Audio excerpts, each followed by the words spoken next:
It's termite season. Hi, it's me. And bugs fear the blue trucks from Essential Pest Control. Go blue at Essential Pest Control. We'll eliminate those bugs, bees, and termites. And stop paying too much to that national provider. Buy local for great service and affordable rates. Call Essential Pest Control because termites fear the blue. Run for your life. Call for the blue trucks from Essential Pest Control. 886-3029. That's 886-3029. Or check online at essentialpest.com.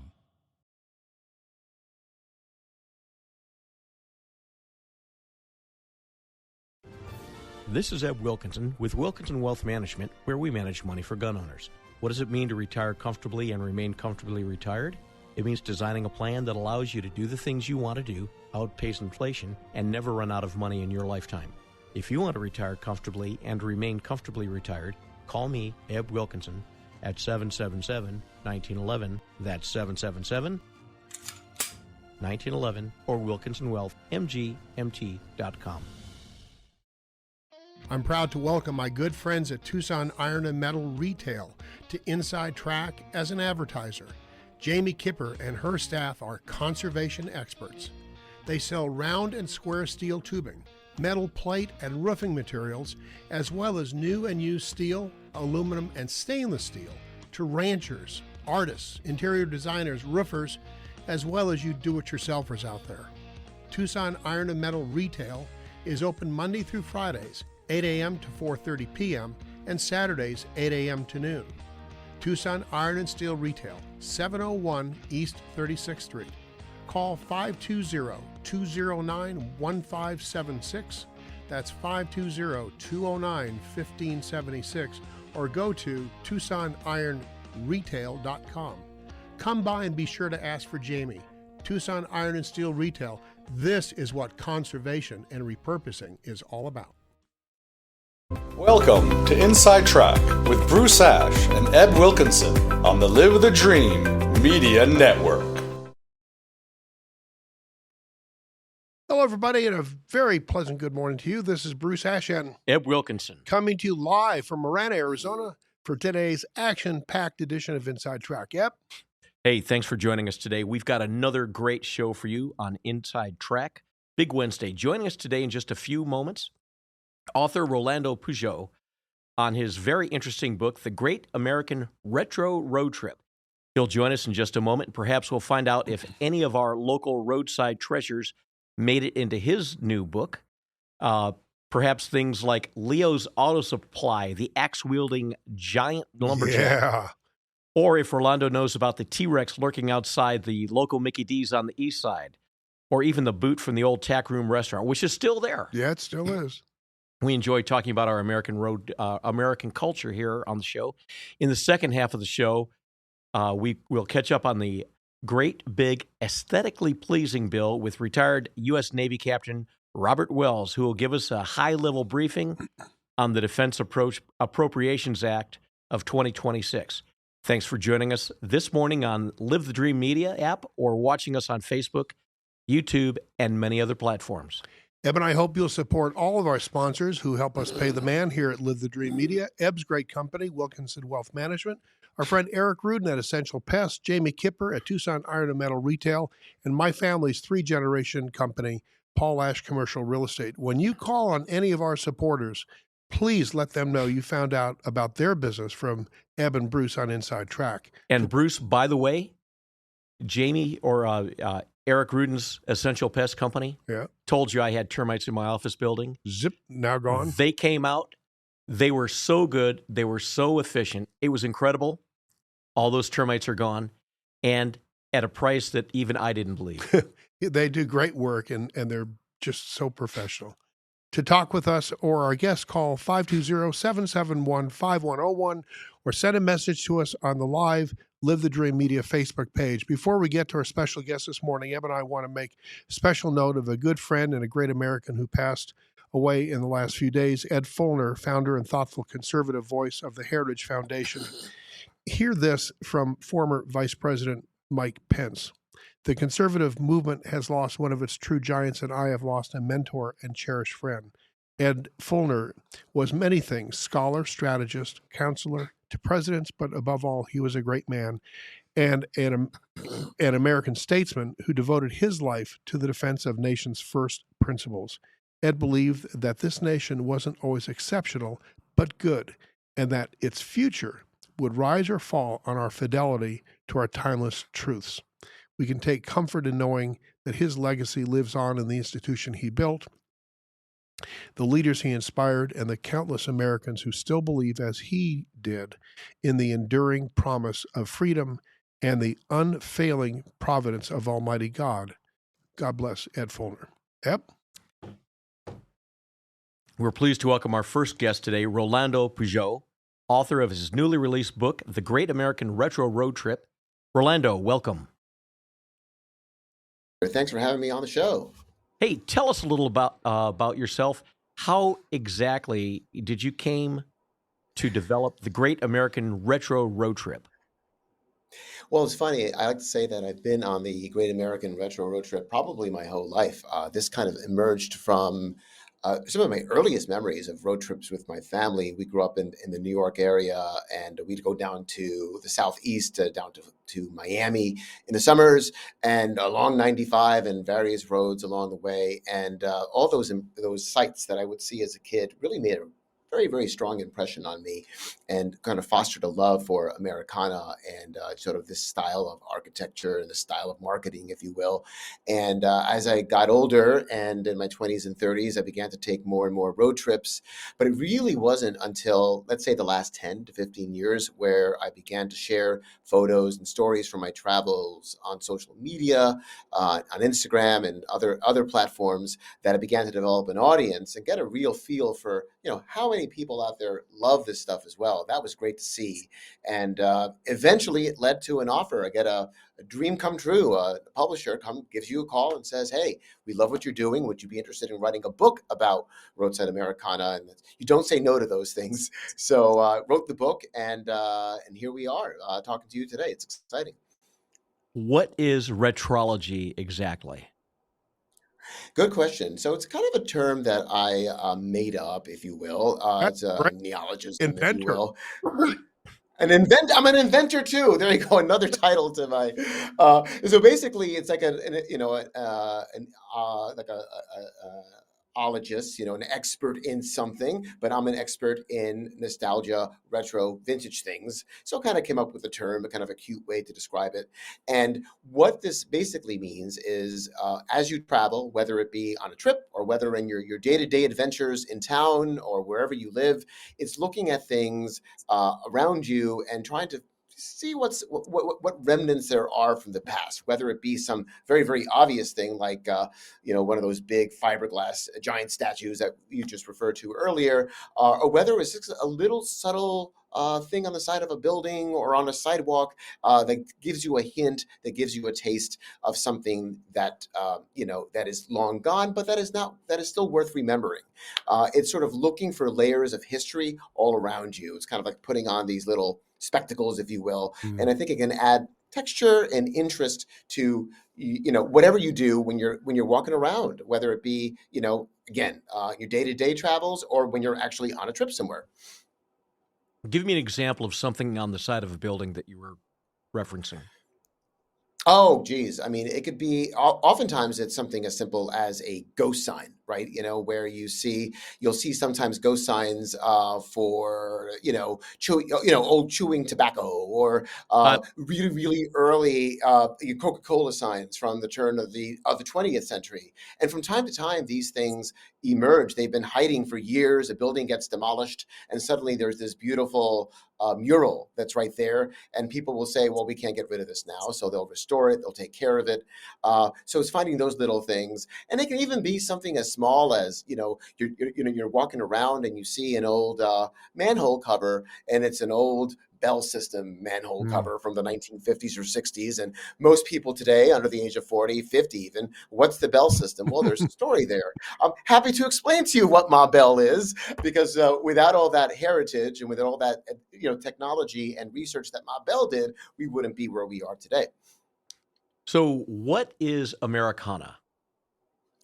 To me, roadside Americana in this context are Usually, they're either large statues or structures that are designed to reflect the business that is.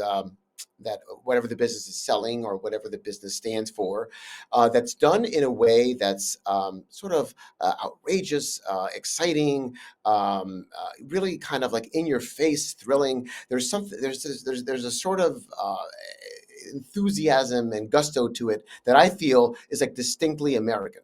I mean, you don't really see these kinds of attractions in other countries. You do here and there, of course, but there's something about the way that we in America promote our businesses, we promote our attractions. That's, I think, very, very unique and special. When I think of roadside Americana, one of the best examples that I'm trying to give people something relatable, if you've ever seen the movie National Lampoon's Vacation, right, from 1983 with Chevy Chase, and that opening segment where they're showing all the old postcards from spots around the country, like Paul Bunyan and his Ox Babe and the Big Fish Supper Club, both of which are in the book.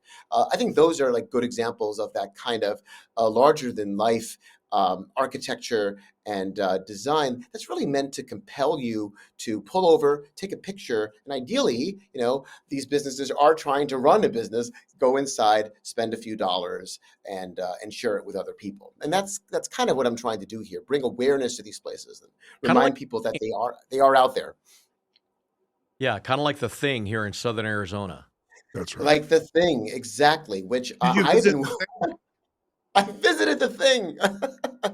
I did a thing and I visited The Thing. And even before I got there, I pulled over a couple of times and was trying to be careful and snapped a couple of the billboards, because you have to sort of get the billboards on the way to The Thing, because that's what builds the interest in The Thing. And then I went and checked it out. And it's interesting what they've done with it. They've restored it, and the structure. They have a new building. Used to be more of these old kind of barns that were kind of somewhat open air, but now it's they've created a new experience around it with UFOs and dinosaurs, and it's fun. But The Thing, which we won't give away what The Thing is, but we never do. Yes. We never that I did not make that mistake in the book. Goodness gracious. I said, you want to find out what The Thing is, you have to go for yourself. Absolutely. Absolutely. Kind of like Mitchell's Corn Palace. Right. Yes. Oh, Mitchell's. That was one place. I first visited that Mitchell's on my first road trip across the country alone as an adult in 1998. And my destination was Mount Rushmore. And so when you're in South Dakota on 90, obviously there's Mitchell. You got to go to Mitchell Corn Palace, which is incredible. One thing that I think people would appreciate about it is that it is this palace whose facade is made in large part of corn kernels, and they're different hued kernels. And every year they create different mosaics on the facade to reflect different themes. The year that I went last year, they actually had a big corn-based mural of Bob Barker, who had lived in South Dakota for many years, and that was kind of a neat thing to see. And then, of course, you can't talk about the Mitchell Corn Palace in South Dakota without going a little farther west and going to Wall Drug. Where the heck is Wall Drug? Well, I've been there. Yeah, I've been there as well. And once again, you get to you go to see Mount Rushmore. You've got to see Crazy Horse if you're going to see Mount Rushmore. Absolutely, the two go hand in hand, and I have seen Crazy Horse and Mount Rushmore. The one thing about Mount Rushmore is it's beautiful and it's very, very interesting. And of course, you always think of like movies like North by Northwest and the scene there, but you don't get anywhere near as close as Cary Grant gets. So no. You see it, and it's sort of this thing off in the distance. You're like, oh, that's it. Oh, well, it's nice, but And if you're going to do but that whole part of the country drive around the backside and see the backside of Mount Rushmore as well. That's right. Exactly. That's another approach. If you really want to be, if you're like a Mount Rushmore completist, that's another way to go too. Now, you've traveled a lot for the research for this book. How long did it take you to put good question. Together? Put everything together. Well, in a way, I've been working on this book. Let's go there.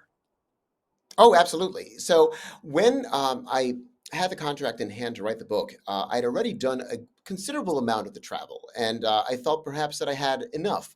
But then, as I began to do more research and put together what the itinerary would be from coast to coast, I began to say, "Oh no, no, no! I want to get here. I want to get there. I haven't. I want to see even more." So there was more research and certainly more travel. And I will tell you, I mean, I could show you my credit card statements for the second half of last year. I was doing a lot. I was racking up a lot of points because I wanted to get to as much of the country as I could. And there was a trip, for example, in October where I wanted to go to Dallas to photograph the state fair, which is such a great attraction. And you've got Big Tex right there who talks and welcomes you with a howdy partner, really, but he's only there during the state fair. So I made a point of being there and then spent 10 days traveling through Texas, through the Southwest, up into the mountain states, all the way up to North Dakota, then back down through parts of the Midwest, and then back to Dallas. Did this in about 10 or 11 days. And I probably racked up about 10,000 miles on the odometer. So when I get back to the car return, they were like, "Where were you? What did you do? You put 10,000 miles on this car." And I'm like, "Well, it's unlimited, right? It's unlimited." So that. Did you make it to the Cadillac Stonehenge? I did.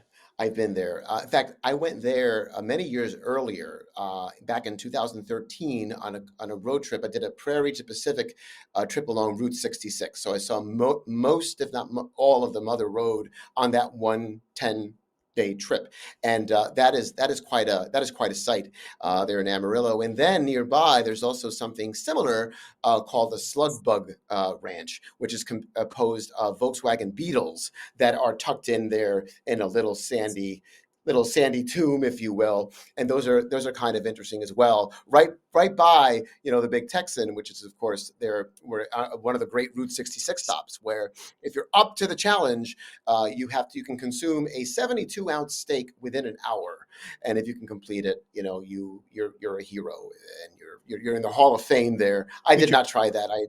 I do like steak, but not 72 ounces of it consumed in an hour. So it's like the Joy Chestnut of steak eating. Exactly.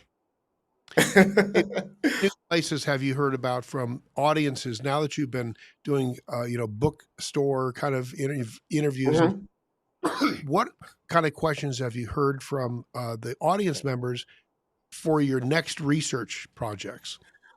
Oh, that's such a great question. I've been hearing most of it tends to be along the lines of, "Have you been here? Have you been there? Are you aware of this?" And more often than not, I am, but sometimes I'm not. So many of the places that I visited in the book are based on tips that I got from readers who would send me a DM and say, "Hey, if you next time that you're in Houston, make sure to go here.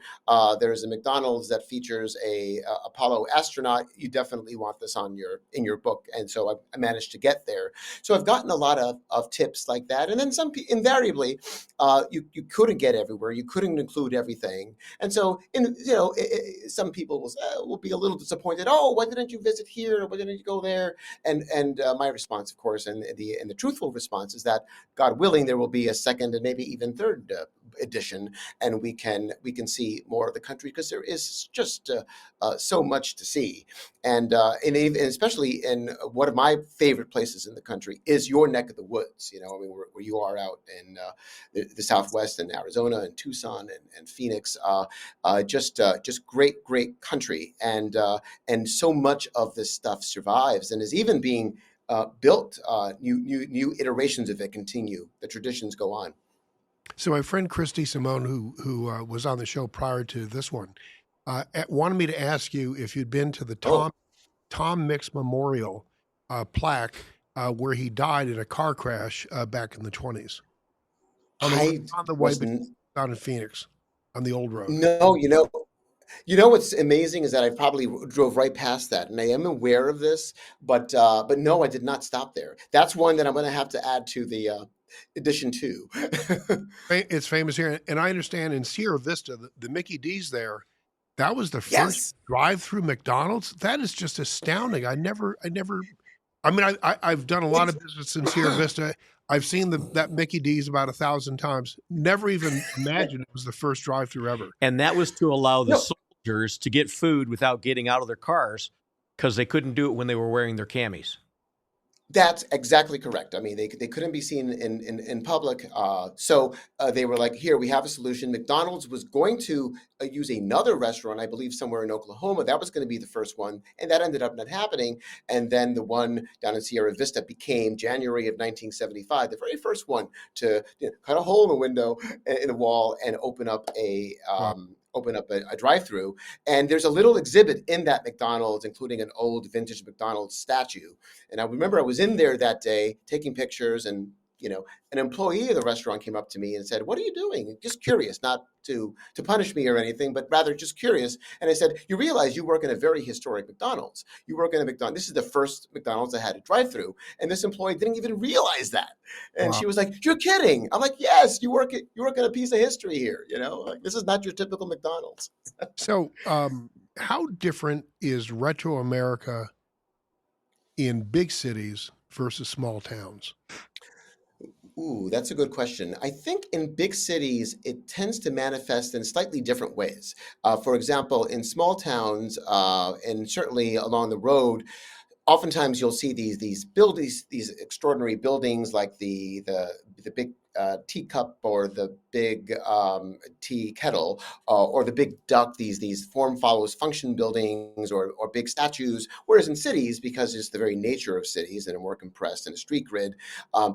I'm more drawn to, and you'll see more examples of vintage storefronts that will have beautiful neon signs, whether they be right over the door, or a projecting sign, or one that has some interesting illumination that has a pattern to it.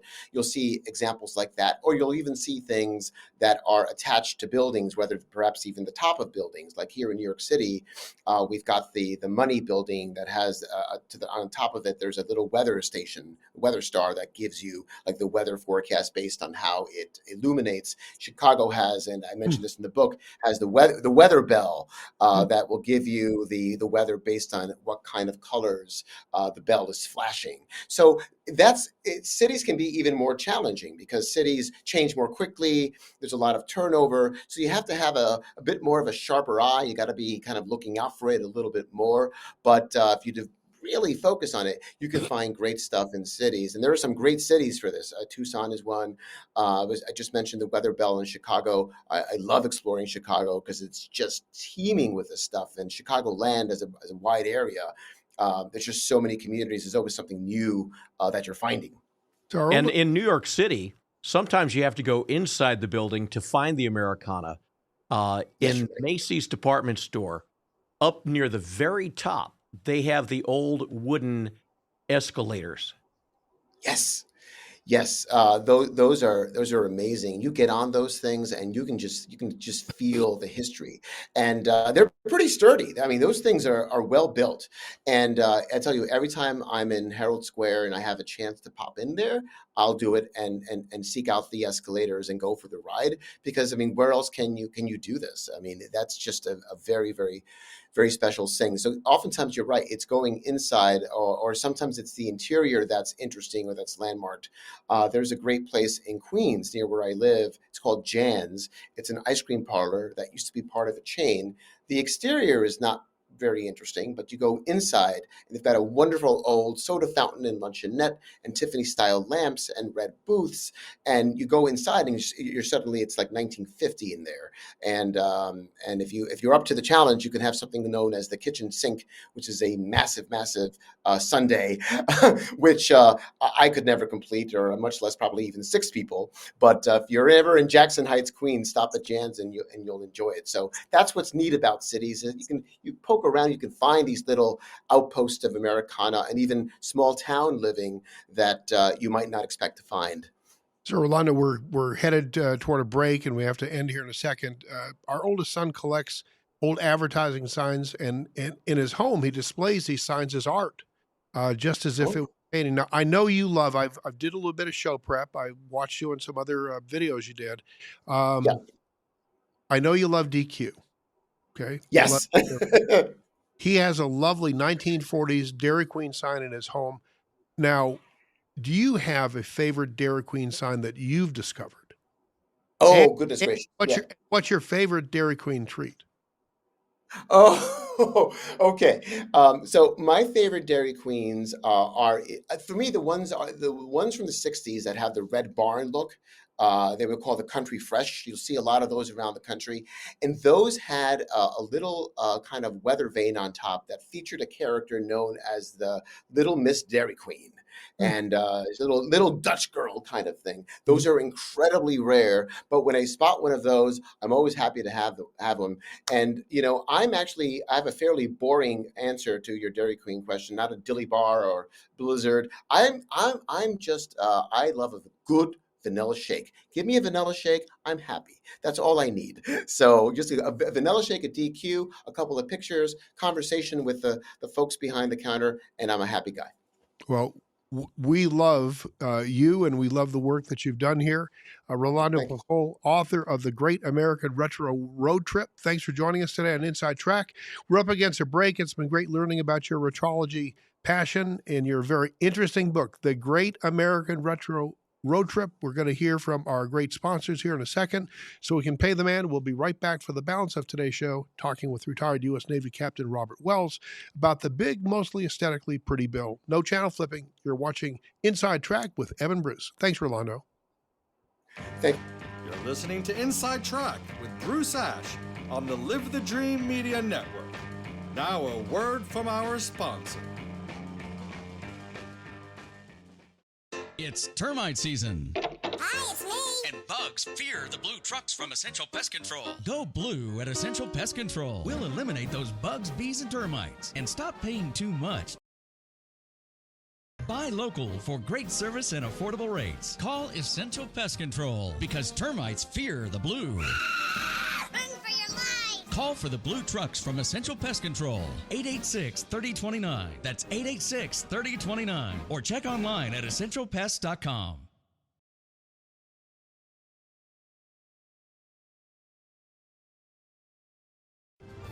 This is Eb Wilkinson with Wilkinson Wealth Management, where we manage money for gun owners. What does it mean to retire comfortably and remain comfortably retired? It means designing a plan that allows you to do the things you want to do, outpace inflation, and never run out of money in your lifetime.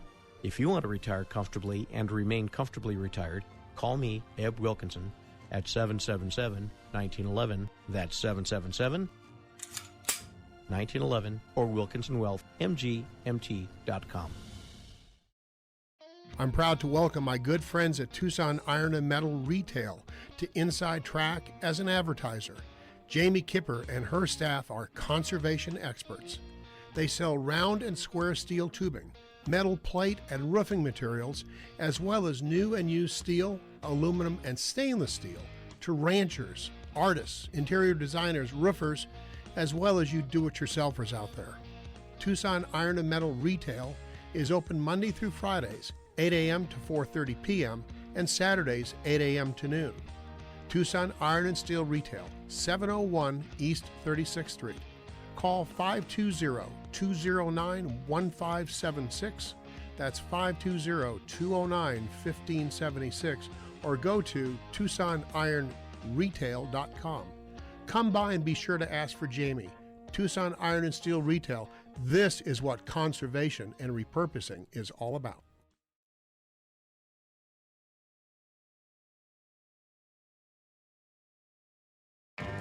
Welcome back to Inside Track with Bruce Ash on the Live the Dream Media Network.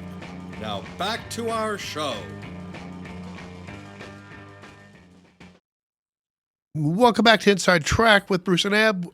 This portion of the show brought to you by Wilkinson Wealth Management. Eb helps gun owners with their retirement accounts. He does a great job for my family, and he'll do the same for your family. Call him today at 520-777-1911. Inside Track also brought to you by our family's 60-year-old commercial real estate company, Paul Ash Commercial Real Estate. Our good friend Eric Rudin's great company, Essential Pest Control.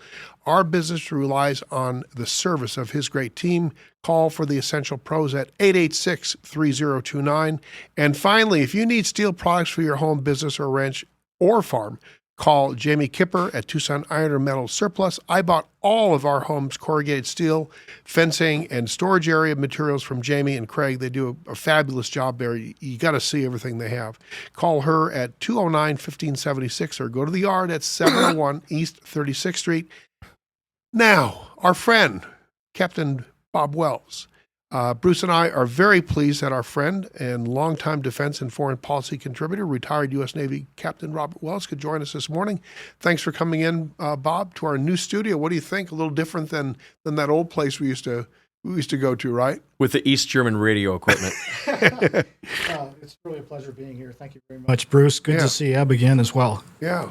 Good to see you, Bob. And you've been traveling, done some great stuff with your family. I love the pictures that you sent me from France and in Spain, I think. We went to Spain first. Yeah. And then we had a side trip over to Morocco. We went to Tangier. Wow. Saw the Casbah. Oh, my. How was that? It was incredible. You know, it's I want to see that. It's really a historic place. It's definitely a destination if you have a chance to go there. Yeah, I wanted to go there for a long. It's the only place in Africa I want to go. And we went to D-Day, the D-Day beaches. We saw Omaha Beach, walked Omaha Beach, and then finalized it with a trip to Paris. Yeah, we were there D-Day plus 80. Yeah, quite a.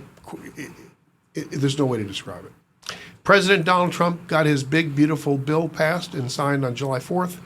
I refer to it as the mostly aesthetically pleasing bill. As a retired naval officer and national security advisor in two different presidential administrations, do I recall correctly? Worked in the Clinton and Bush 43. As far as defense and national security, how beautiful is the bill? It's very beautiful. And in fact, one of the more beautiful things about it is the timing. Just to set the table here, if you recall, before the president was elected, we had a continuing resolution, full continuing resolution.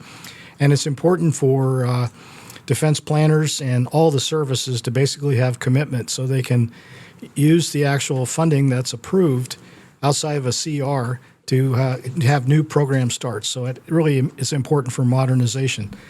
So this particular timing of having the big, beautiful bill passed on the 4th of July was really important.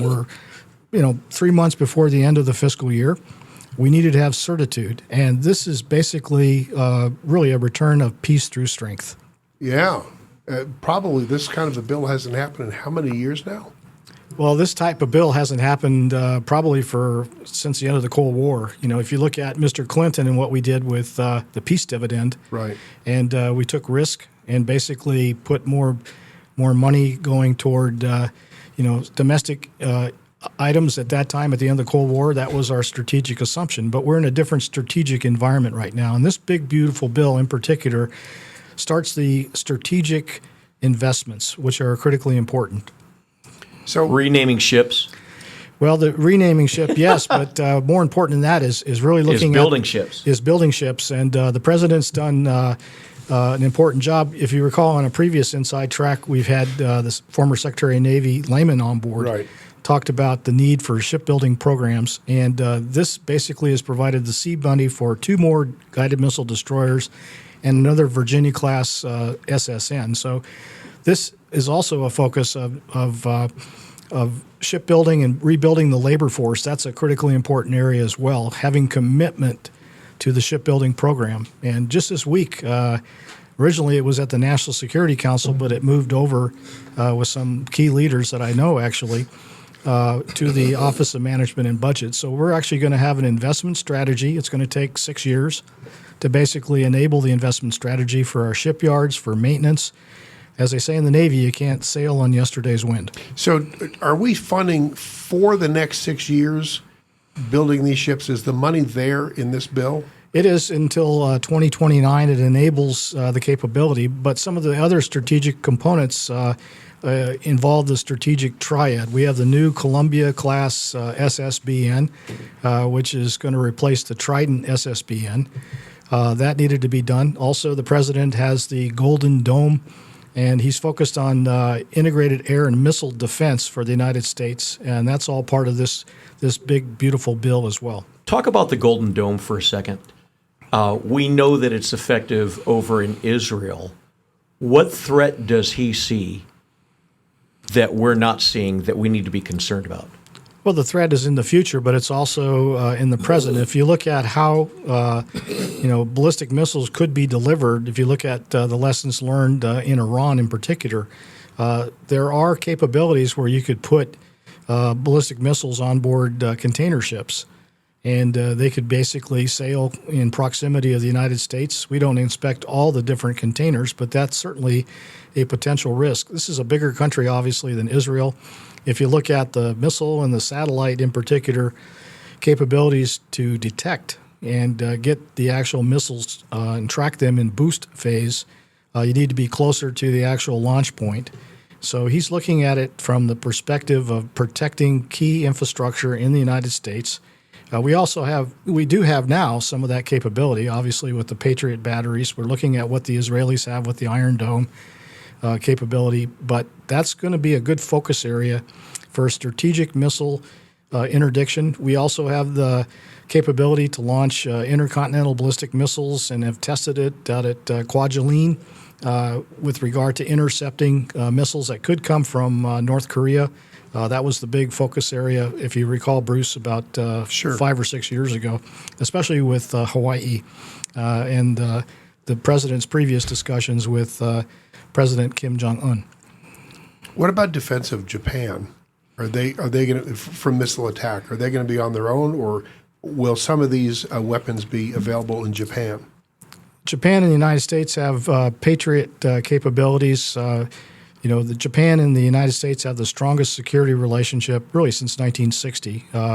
Even though we have trade discussions, if you look at the relationship with Japan, we have a permanently home-ported aircraft carrier. We have our permanently home-ported Marine Corps lift at Sasebo. We have that relationship with Okinawa, which is our 3rd Marine Expeditionary Force. So Japan needs to have that particular protection. They have Aegis destroyers. If you look at the Japanese Navy, it's an incredibly capable Navy that can do some of the same things that the United States Navy can do with our standard missile and our vertical launch capabilities. Yep. What about Taiwan?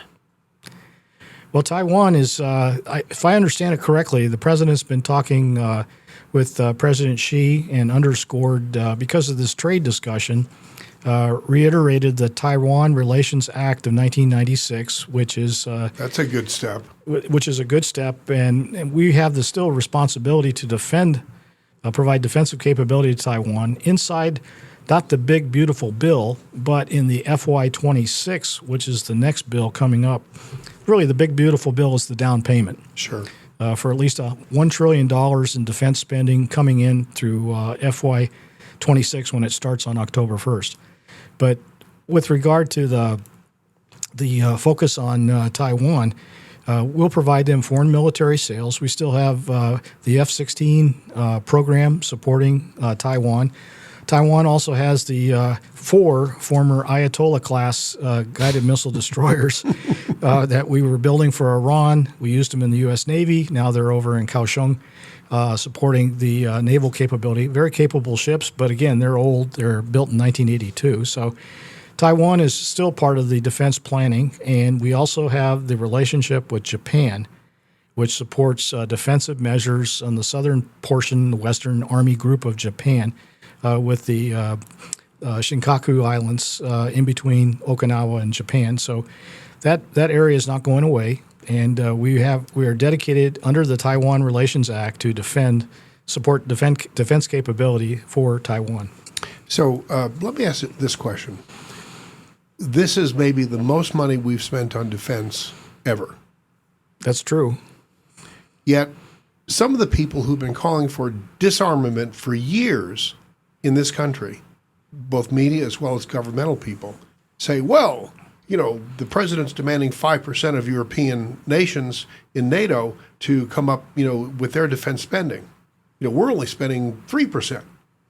Is that really, given the enormous amount of money we're spending, even if it's not 5%, this is a massive buildup, isn't it? And are those kind of criticisms fair?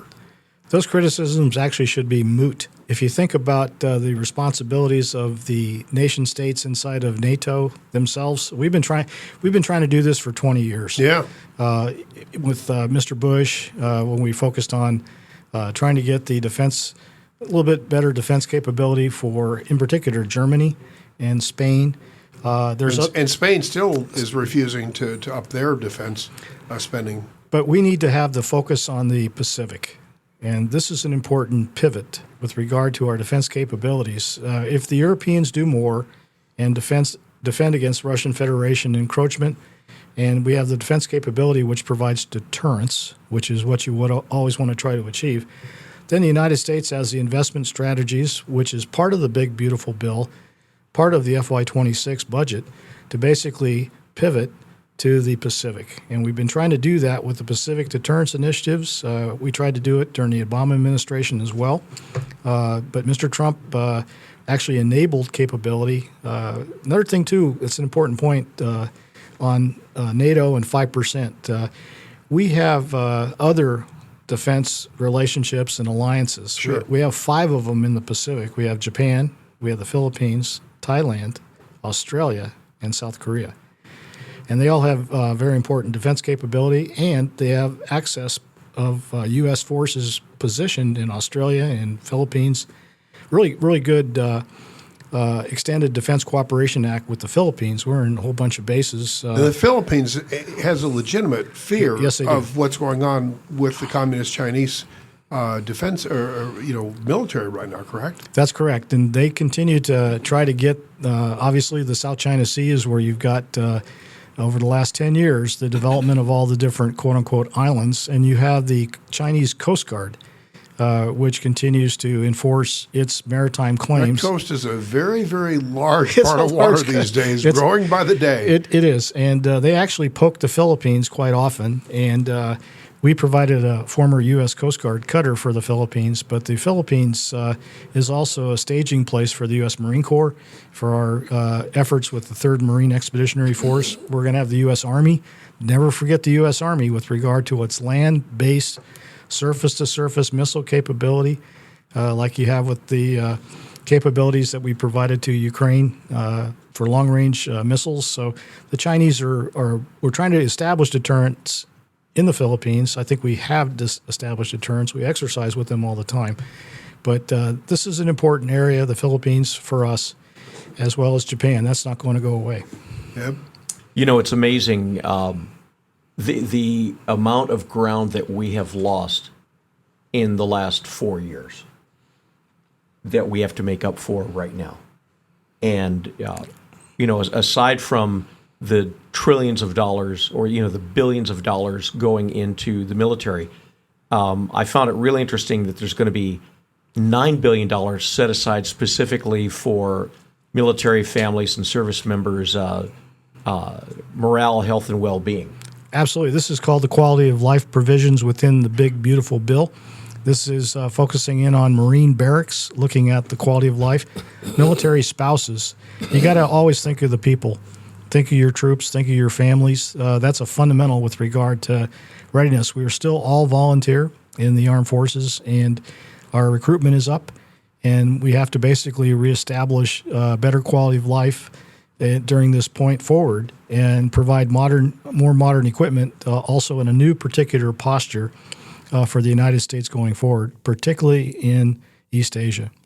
What about autonomous vehicles as opposed to manned aircraft and manned seagoing vessels?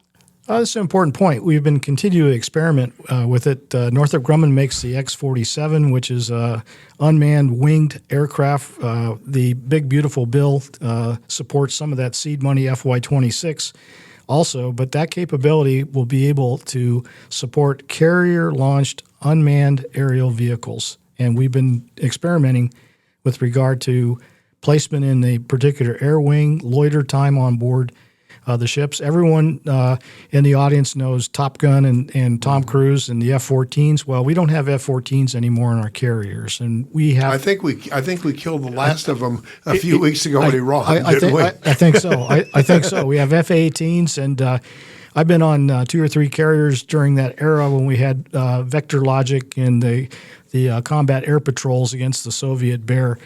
We need to have longer range loitered capability that is air launched, that we don't risk the pilot's life, but at the same time we get that key surveillance. So, but we do have also the unmanned lessons learned from Ukraine, the unmanned vehicles that are being aligned and innovatively tested in groups in the U.S. Army, not too far from here, the Army Proving Ground, which does some of that testing, but that's going to be more prominent with regard to providing deterrent capability, knowing that we have that capability against an adversary.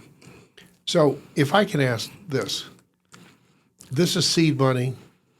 Yes. It goes for a long period of time. Who's going to be watching within DOD? How closely, and who is going to be watching these contracts from blowing up and costing 2 times or 3 times or 4 times what they might have cost?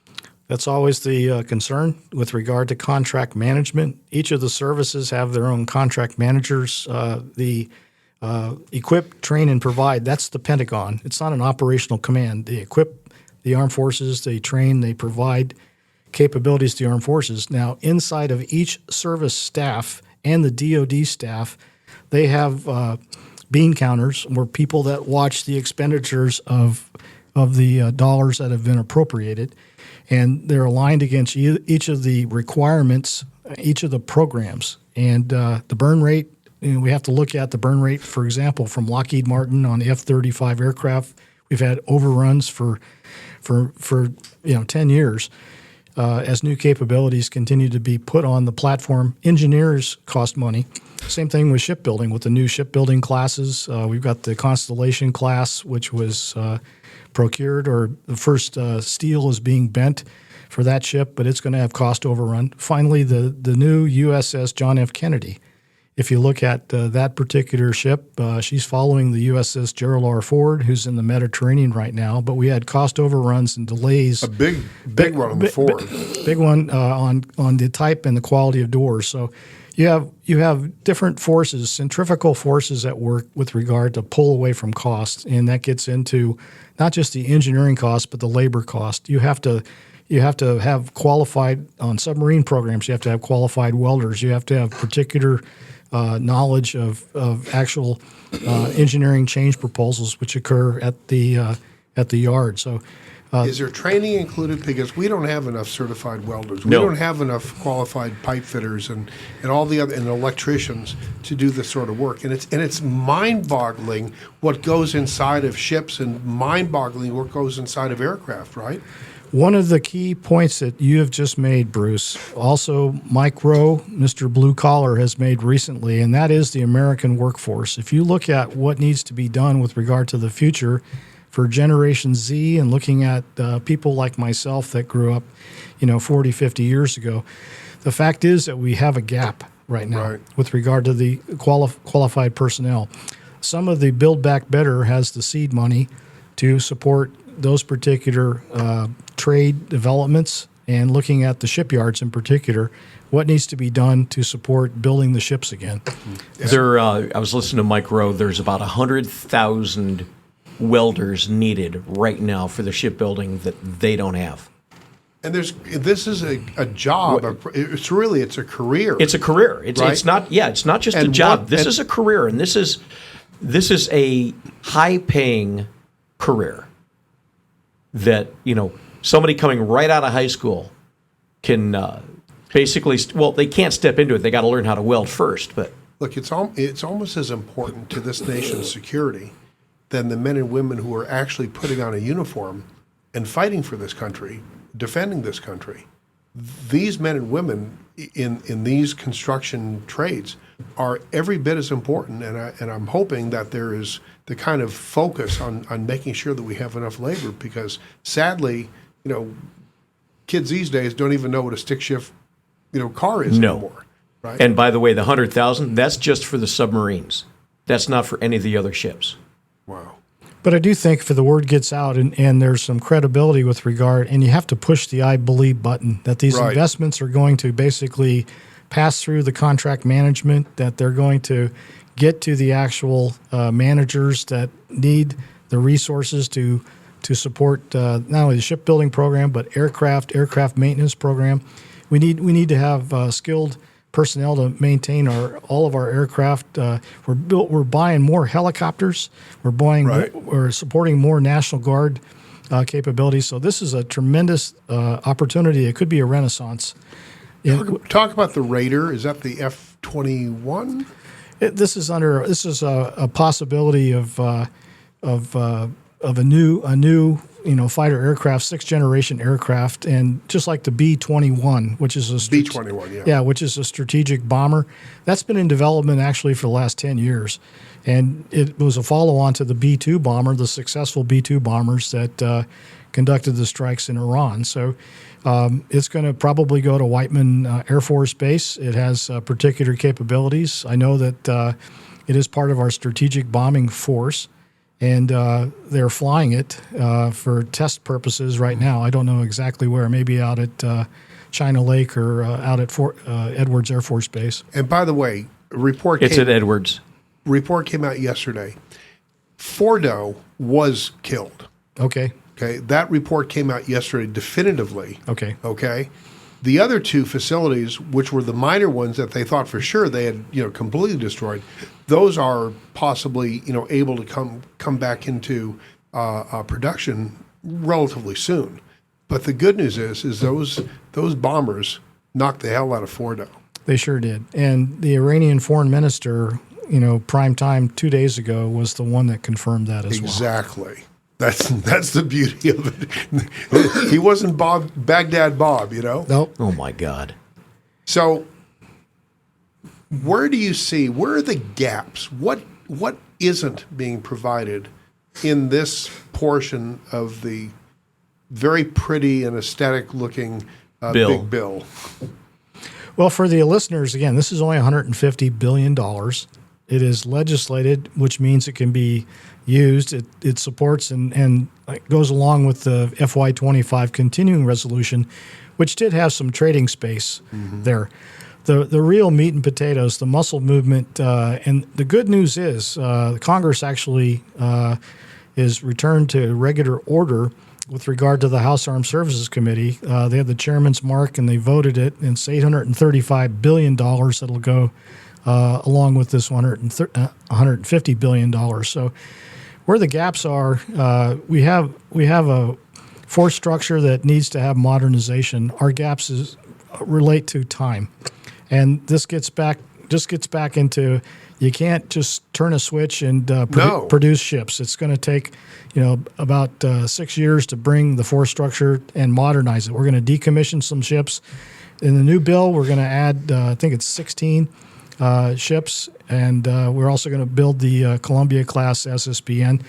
The Air Force has F-35s, B-2s. The Marine Corps gets the CH-47s, which is part of the assault echelon, which is a good thing. They're also getting some brand new 53s. Thank God. The National Guard is going to get some additional KC-130s, which is really good, 130Js.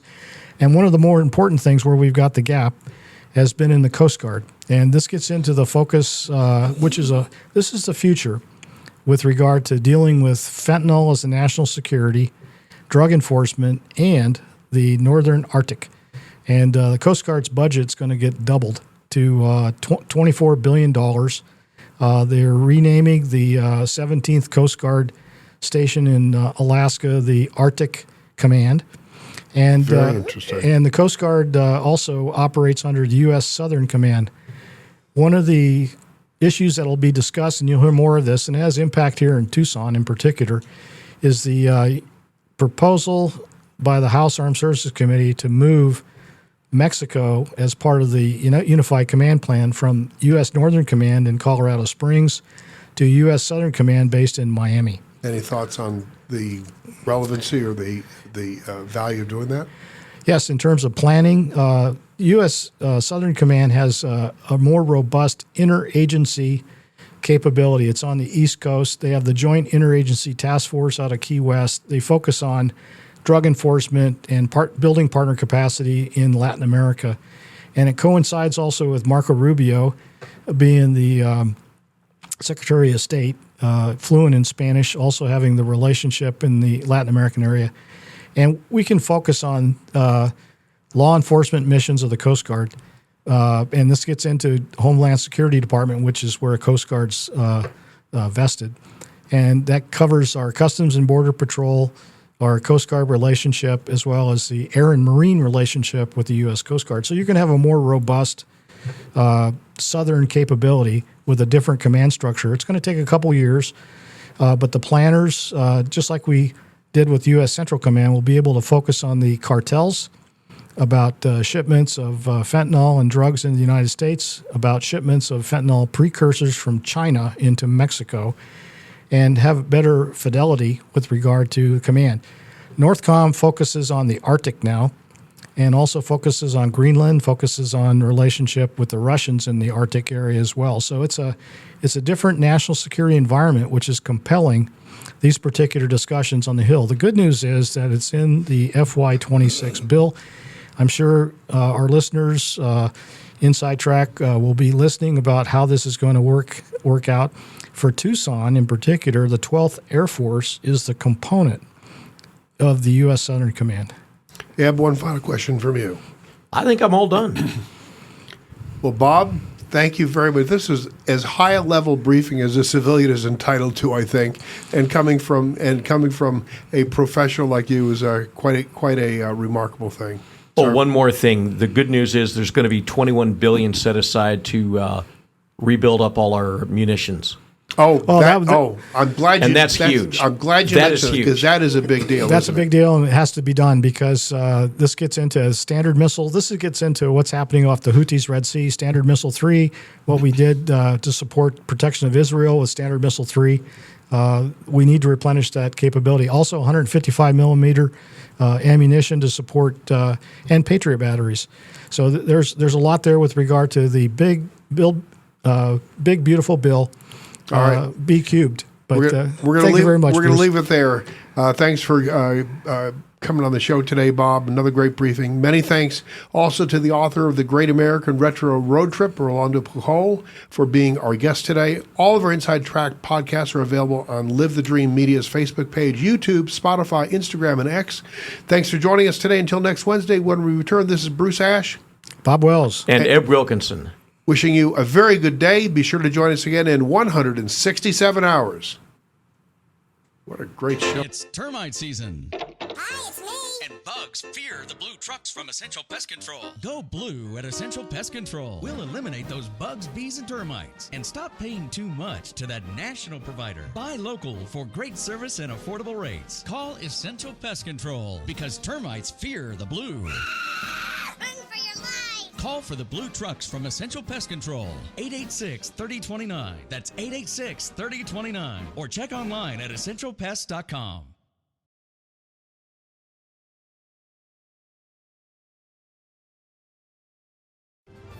This is Ed Wilkinson with Wilkinson Wealth Management, where we manage money for gun owners. What does it mean to retire comfortably and remain comfortably retired? It means designing a plan that allows you to do the things you want to do, outpace inflation, and never run out of money in your lifetime. If you want to retire comfortably and remain comfortably retired, call me, Ed Wilkinson, at 777-1911. That's 777-1911 or WilkinsonWealthMGMT.com. I'm proud to welcome my good friends at Tucson Iron and Metal Retail to Inside Track as an advertiser. Jamie Kipper and her staff are conservation experts. They sell round and square steel tubing, metal plate and roofing materials, as well as new and used steel, aluminum, and stainless steel to ranchers, artists, interior designers, roofers, as well as you do-it-yourselfers out there. Tucson Iron and Metal Retail is open Monday through Fridays, 8 a.m. to 4:30 p.m., and Saturdays, 8 a.m. to noon.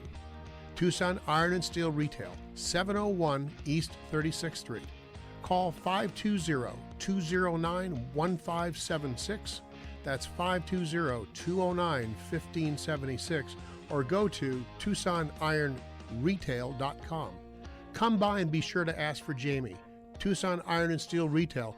This is what conservation and repurposing is all about.